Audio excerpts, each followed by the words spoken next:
Hi, I'm Barbara Battusi, and I'm calling from St. Petersburg, Florida. And it is my honor and privilege to have Kat Kanavos on today, our show here. She's an author. She's a 3-time breast cancer survivor. She's taught psychology at USF Fort Myers branch, hosted Dream Healing Show, and this is what I'm so excited about, all the dream interpretations and things that she does, DV7 Radio Network, the Kat Kanavos video show, that also AKA the Queen of Dreams, yay, the PR guru, international syndicated columnist, Biz Catalyst 360 magazine, TV producer, host, author, lecturer. There's so many things and so wonderful, so many assets to you. It's just amazing. She's been on, the best-selling author of Chaos to Clarity, Dreams That Can Save Your Life, and Surviving Cancerland, seen on Dr. Oz and The Doctors. Kat promotes patient advocacy and connects with the inner guidance for success, health, wealth, and relationships. And I'm also privy to find out that she has just started her own publishing company as well. But without further ado, I really want to find out more about the, put it on speaker view, there we go. More about Kat, you and the dreams. We happen to be in this one habit, the to beat breast cancer, but you've beat it 3 times. So, but if you don't mind sharing about dreams or how you got started, how you use dreams to coach you, whichever way you want to go, let's share with that. Thank you. Oh, you're muted. I'm unmuted now. I wasn't sure if I was supposed to do that or you were, so it's done. So thank you so much for having me on your show. I'm really excited to be here and talk about dreams because I'm all about dreams. I believe our dreams are sacred doorways to divine messages to keep us on our life path, our life purpose. We're all born with spirit guides and guardian angels. We're their job, and they take that job very seriously to keep us alive because, you know, life is full of bumps. And it just so happened that the bumps were in my boobs. And so I ended up with breast cancer 3 times. But what was so amazing is my dreams told me I had the breast cancer when the medical community and the tests on which they relied missed it all 3 times. So yes, as you mentioned, I kept this dream journal.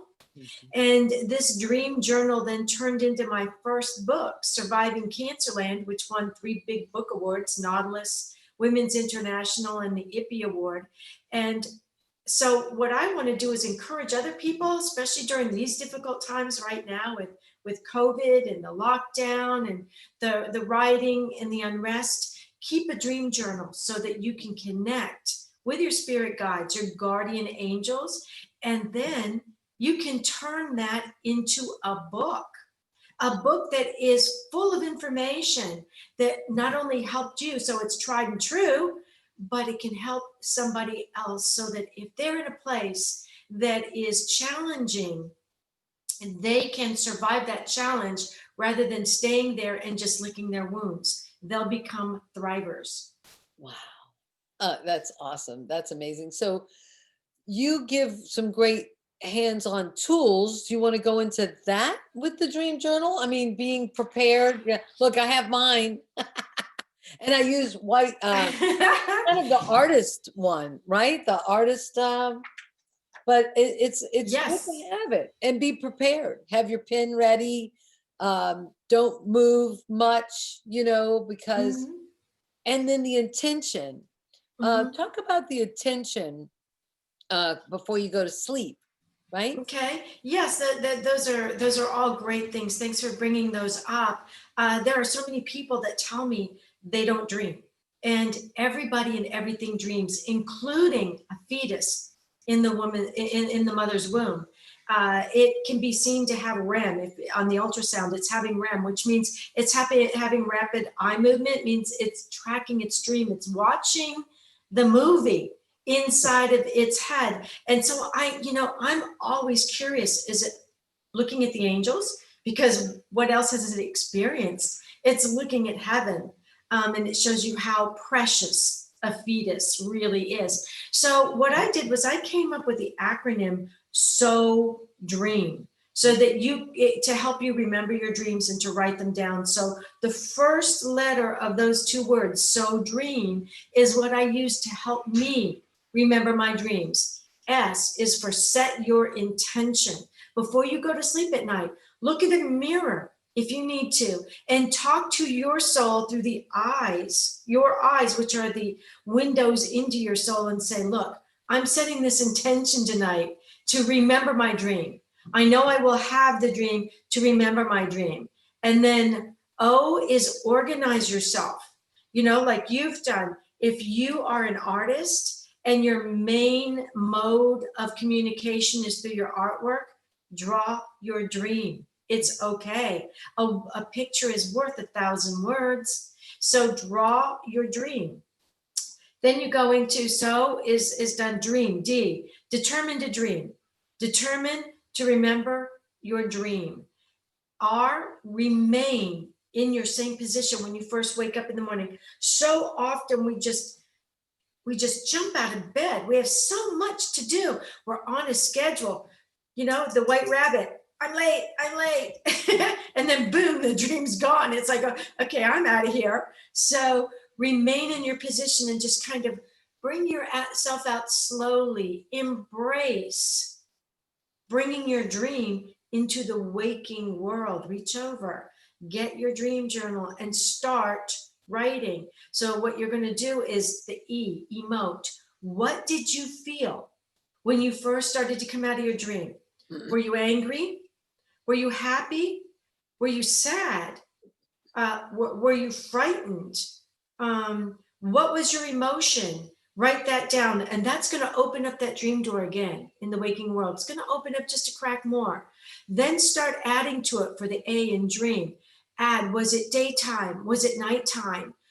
Were there people there? Were there animals there? Were you alone? Were you walking in the woods? Were you in your house? Were you in somebody else's house? Were you in your car? Start adding to that dream. And then M, what do those things that you just added mean to you? Underline them. If you had cat, if you had snake, if there was a snake in your dream, it's important that you underline that as a meaning, because your signs and symbols in your dream are your dream language. And your inner self is teaching you that your individual dream language. You're working with your inner guides. You're working with your inner guidance. If you saw a snake in your dream and you are afraid of snakes, it could be your spirit guides, your guardian angels saying, hold on. Remember this. This is dangerous for you. There's a snake in the grass. There's a snake in your dream that is frightening. Wake up right now and write this down. Whereas if, like me, I love snakes. I just think they're the most beautiful things. And when I see a snake in my dreams, they're big. They're the Kundalini. My spirit guides are saying, wake up. This is an important message. Write it down now. And then I will do that because my organization has everything right next to my bed. So those M's, those meanings are important for your dream language. And finally, give your dream a title, even if it's the dream that doesn't have a title yet, because we have daydreams. And during the day, those daydreams, when we're not focused on something, we're just kind of gazing out the window, boom, the dream door opens. And suddenly we remember something from our dream that night. And I have in my dream journal, I actually have pieces of toilet paper taped in there. I have receipts. I have napkins where I wrote things down from the previous night's dream that came in during a daydream. And I know where to go and tape it in my dream journal. And then when I write my books that are from the divine messages I received in my dreams, not just for me, but can help other people. I have all my information and I organize it into a book, which I also do now as a coach for writers. I think that's amazing. And it's called We, right? We Yes, Public. word empowered. Word empowered. Well, we all have a voice. We all have a thing. Now, Yes. speaking of that, you have a new book hot off the press, Crappy to Happy. I Yay, do. go ahead, share, please. Crappy to happy. The title for this book just kind of happened. My co-author and I, who the co-author is actually the publisher for Sacred Stories Publishing. So I've been learning by working with a publisher, a conventional publisher, about the publishing industry. And so she was saying, well, okay, for the second book, we've got to come up with a title, because the first one was Chaos to Clarity and everybody loved it. And I said, well, it just has to be kind of snappy, something that sticks in people's mind. It's going to be really simple. It can't be 12 words long. It's going to be really quick. And I said, something like, Crappy to Happy. She goes, that's it. That's the title for the next book. And so here it is, Crappy to Happy. Reverend Ariel Patricia put it up on Amazon last week. Yesterday was actually the launch day. And when she put it up on Amazon, there had been so many pre-orders. It went straight to #1 bestseller on Amazon before we even started the promotion 4 days later. Wow. So it's up there. It's up there now. I can't wait to get my copy, and then we'll have you on again. Oh, absolutely. I'm the only one out of the 30 authors. No, I take it back. Somebody got their copy yesterday. Because of COVID, everything is so slow. Even Ariel Patricia does not have her copy. So take a really close look. This is what it looks like, because you probably won't see it for a while. And the foreword was written, and he doesn't have his copy, by James Redfield, the author of the Celestine Prophecies. Wow. How exciting. How wonderful. How great to have you on. Is there any last nugget you want to share for people that are entrepreneurs in business for themselves, in health and wellness? And there is. Mm-hmm. Yeah, go ahead. My one tip for you is start connecting through your inner guidance in your dreams, because when there's a crisis coming, your guides are going to tell you. For instance, when there was the big crash on Wall Street a few years ago, I got the information through my dreams, and I told my husband, I said, there's going to be a massive crash. We've got to pull our money out. He said, we've got to do what? I said, we've got to get our money out now. Fortunately, because I'd already gone through this with my breast cancer, and he knew my spirit guides are right, he trusted me, pulled it out, and we didn't lose anything, whereas other friends went from millionaires to paupers overnight. So connect with that inner guidance. You have it. Make that your first business right now. And life is going to be so much easier, and you'll lose your fear of crisis. Awesome. Well, I have put Kat's information in the chat. So those of you that are on, you can save your chat. And Kat Kanavos, it's just been a pleasure to have you on. And thank you so much. And I look forward to having you back. So thank you. Yes.